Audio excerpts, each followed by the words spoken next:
And yes, it is courting session with me, El. Tonight I'm alone because Avenger only one, that is Keelan Phillips. He is preparing for his big series against the Celtics. So let's hop right to it. We'll look at what's coming up. The final of the BABA Premier League between Celtics and the Bulls. First, I want to just look back at the semifinal. Bulls took care of, actually, Celtics took care of Lakers. That was expected, 2-love, and the games weren't even close. That was expected. We here said that Lakers would not be able to compete, especially after we looked at the regular season. Both games were lost to the Celtics by huge double figures.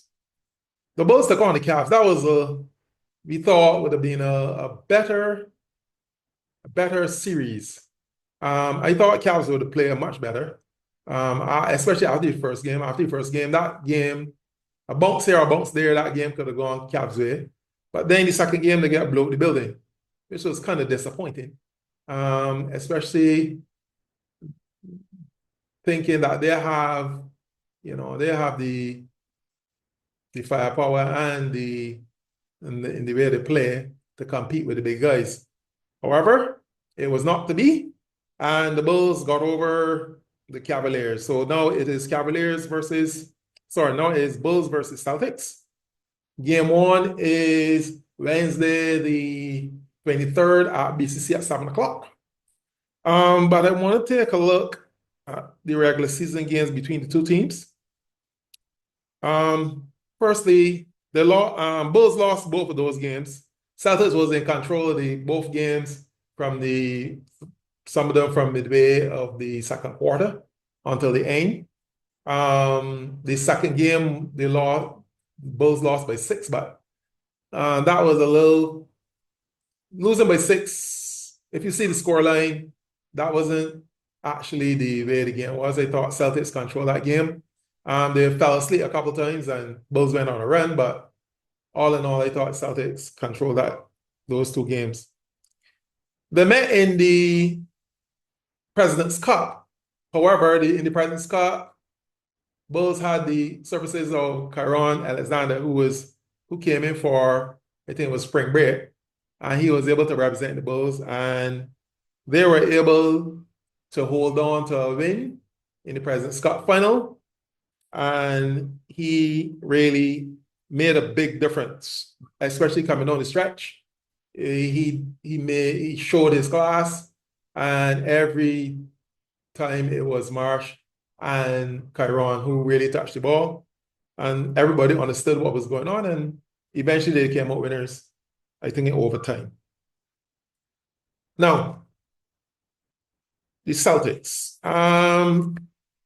The Celtics, to me, they shoot a lot of three-pointers. They're from the analytics, what we say, the analytics group, who says shooting threes, once I can shoot the threes, decent clip, I will be able to defeat anybody who is really only shooting twos, or that the 2-point shots are on the contest is not as efficient as shooting uncontested threes. As yet, they have really shown that is the case. They've only lost one game in the league, and then they only lost to the Bulls in the President's Cup. So really and truly, they have their style of play. Like it or lump it, I think it is really exciting to watch, and depending on if you like that sort of thing. But that's not to say that they don't shoot twos. What they do is they put pressure on you on the inside by trying to take the ball to the hole.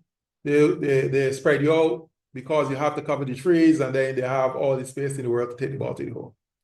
So they shoot the three at around 27, 28%. I think. Just let me make sure, don't let me totalize on them. I think they shoot the trees at, I have it here, 27.6%. They shoot trees, and they took, for the regular season, 657 trees.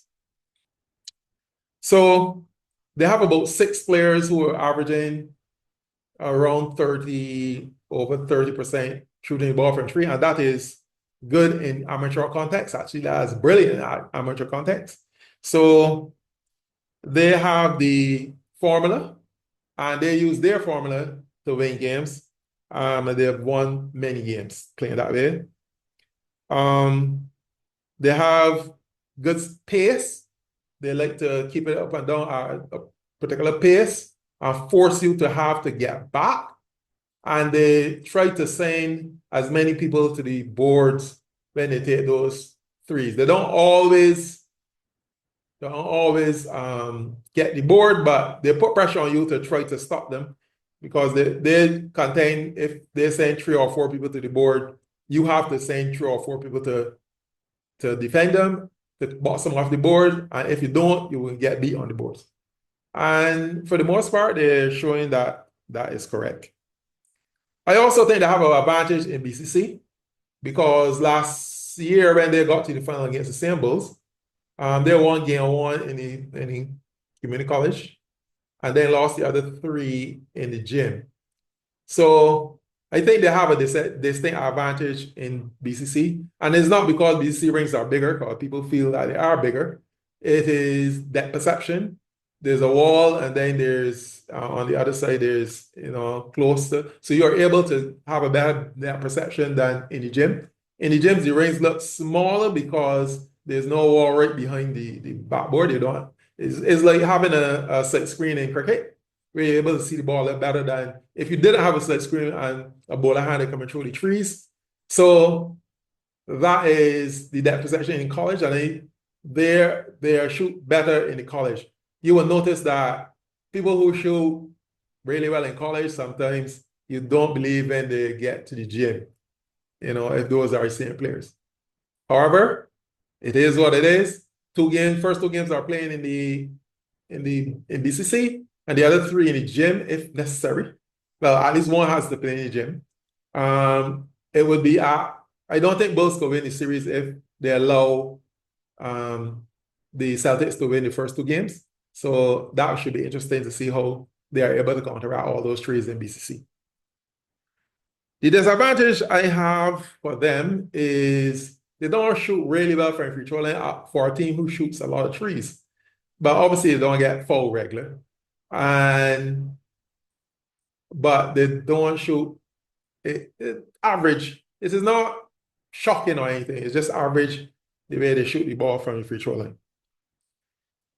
To me, they are a different team when Darren Hurley is out of the game, because he's the floor general. Actually, he is probably the best point guard in Ireland, and he really makes sure that his players, they get the balls in the right position to be successful.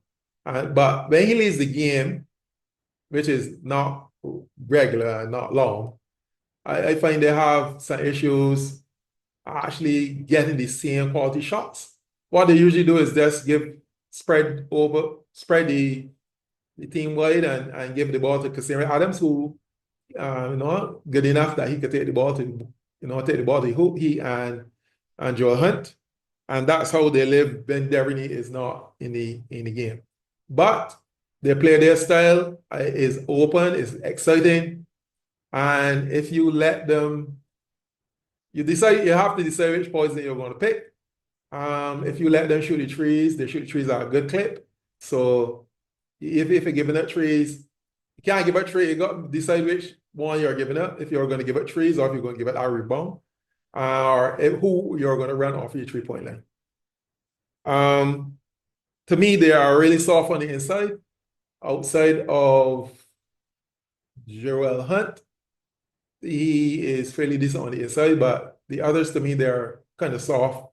And they play a role. And their role is not to, not to pick a lot of space or anything, just to keep the floor balanced. So to me, they're soft on the inside. Bulls, anything with Akeem Marsh has a chance of winning. Um, However, he has to still does foul trouble. What I find he picks up a lot of cheap fouls when he gets tired, and he has to understand that Bulls need him to be in the game needs his minutes in the game, because when he comes out the game, they get really small, and I don't think they could compete with Celtics playing small ball. That would be the death for them. So they're fairly solid on the inside. They are a good defensive team. They have Rashid Maynard and Andrew Eiffel, who really puts pressure on the guards. Simeon Maynard, he does his best, but those two actually cause a lot of problems with the guards, especially in the game that I watched, the game that I lost to the Bulls. I thought the defense by Rashid Maynard was stellar, and it forced Darren Hurley to be, he got a little frustrated, and then he picked up some offensive fouls. But, defense wins championships, they say. But also, you have to play defense for 48 minutes with the Celtics, 40 for regular time. And if the game goes in double overtime, you have to make sure you'll be able to cover the 5 and maybe 3 minutes after that. They also have some former MVPs. They have Marsh, who was MVP of the league last year it was Finals MVP. Rashid Maynard, who was, I think, his regular season MVP. They probably have the best 6-man in Darren Hurley. He averaged double figures coming off the bench. And he started no games this season and still was able to average double figures, which is phenomenal. Now, to me, their disadvantage is that they can't afford to fall behind by too many because they don't have the scoring power like the Celtics. I think if they try to make it a pace game, the Celtics will win that game every single time. They have to control the tempo of the game. And they can't fall behind by too many because they don't shoot the 3-point shot as well as the Celtics. Actually, they don't take that many. Although Simeon Maynard, he took 156 and shot it at like 37%, which is really good. But outside of him and Marsh, who shoots 34%, I think no one else cracks 30. So they can't afford to fall behind. I think their bench is fairly thin, especially on the offensive side of the ball. Outside of Darren Hurley and probably Anton Winter, that is it. And they have a couple of other people that spell certain people, but they're not offensive minded. So what happens is that the offense then falls off, and that's why I would say that they would not be able to, if they get caught behind by too many, I don't see them catching up. And Marsh has to keep out of foul trouble. And to me, he picks up too many, cheap fouls, especially when he's tired. He has to understand that Bulls need him if they're to be successful. I also think that they missed the trick a little. Bulls should go inside out instead of starting from outside and then looking to go inside. The player should be going through Marsh because Celtics cannot handle him on the inside. What they will do is send multiple bodies, all of them fairly small.